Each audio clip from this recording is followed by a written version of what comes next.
So here we are for day 2 of my journey with Sparkle, my new screenplay, my new story that I'm developing live as we speak. No, not really. I've developed a bit of it already, of course, but I'm going to backtrack and then jump forward. And, again, just show you the process of a screenwriter and how to put together a story properly, and starting with how to find it. So I think, as I discussed in day 1, I can't remember everything I said, but that obviously it's based on this unique winery that's actually across the bay, right over there. That's it. Called Anderson Winery, fabulous place. But it's fruit wine, not normal wine like Chardonnay or Cabernet, but sparkling fruit wine made from apples and actually other fruits like cherries and such. But all of this is based on truth. Okay, I of course have to make stuff up because that's fiction. I don't know these guys inside and out, so I have to put some story in there, but the majority of it and the big bullet points are based on truth. Okay, so the idea itself, actually the original idea was just a fluke, because that's usually how ideas originate. Actually, you just have to be aware of them as a writer. You have to be like in tune, you have to jot them down, put them in your phone, whatever, so you don't forget them. Otherwise they just go over your head, but this one for me was a no-brainer. I was at this local brew pub, one of the, probably arguably the nicest one on the planet, because at a place like this, it's up in the hills in about 20 kilometers, 15 miles or whatever it is from here, or 10 or 15 miles from here, in north of this little village in Denmark where I live. And at that microbrewery, someone was having a 50th birthday party, basically. So they opened up the taps and were grilling and barbecuing out in the sunshine. And the guy's classic Volkswagen aficionado, so there's like, I don't know how many old VW buses there, really cool ones, like his, which is his name's Gustav. He had the one with like a light bulb right up in the front, like a fire truck or something, a single light bulb. It looks so cool. But anyway, it was a fun party, and a lot of unique and creative and artistic people, I guess you'd say, were there. And one of them is the owner of this winery. His name is Mass, from the Anderson Winery. He's the creator, this mad scientist I was talking about. Started this little winery out of his garage, a real garagiste, so to speak. But and I've met him before. I think actually I met him at Gustav's 40th birthday too, I think 10 years ago, when the winery was very small. It was like in a warehouse. It wasn't a garage, but it was a small warehouse, and now it's in a bigger one, or a bigger place. And so basically we were out there in the warm sunshine just like this, enjoying a beer.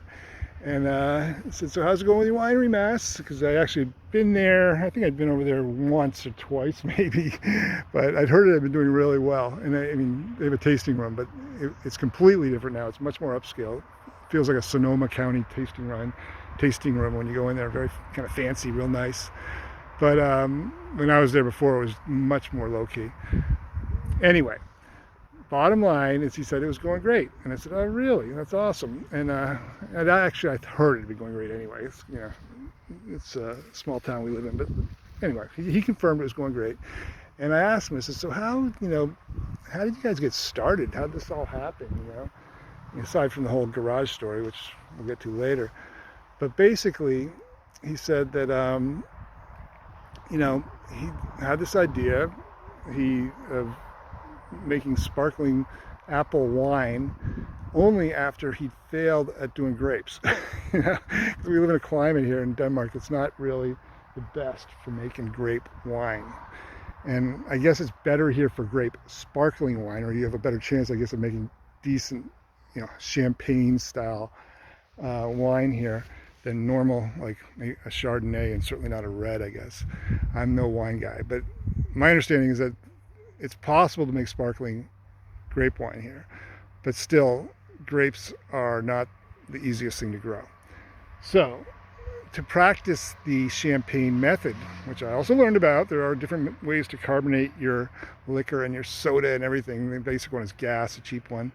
But a proper champagne method, the méthode traditionnelle, I believe they call it, it takes, months or something, individual bottles, and they got to do all this gushing, all these different things. They got to, rotate the bottle or tilt it and stuff, and then get rid of some of the gas. And there's a bunch of stuff they have to do. Anyway, the bottom line is that he perfected that process in his garage. His wife happened to perfected that process in his garage using apples. And only because he didn't have enough grapes. He didn't want to waste the grapes while he's trying to perfect the process. So when he figured out the process, then he started, using grapes. And when his wife went in to taste the grape wine, it wasn't that good. It was okay, or the champagne or dampagne or whatever you want to call it. But she happened to taste the tester wine, the apple wine, and she was blown away. And end of story.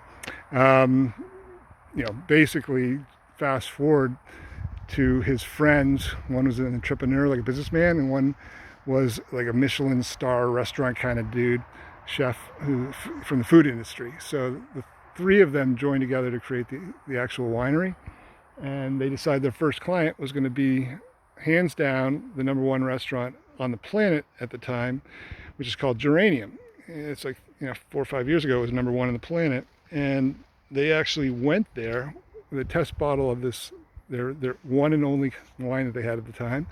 And they actually got, after 6 months of pestering these guys with emails and such, they actually were able to get a meeting. They went to Copenhagen and there was nobody there, so the guy blew them off.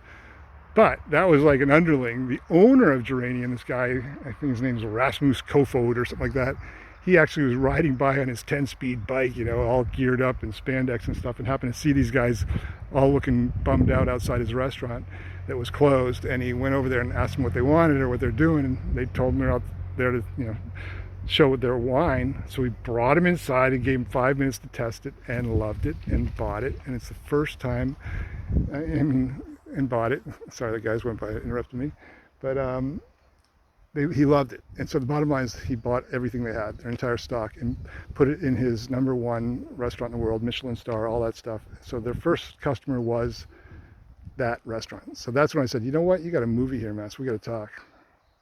And that's what we'll talk about tomorrow.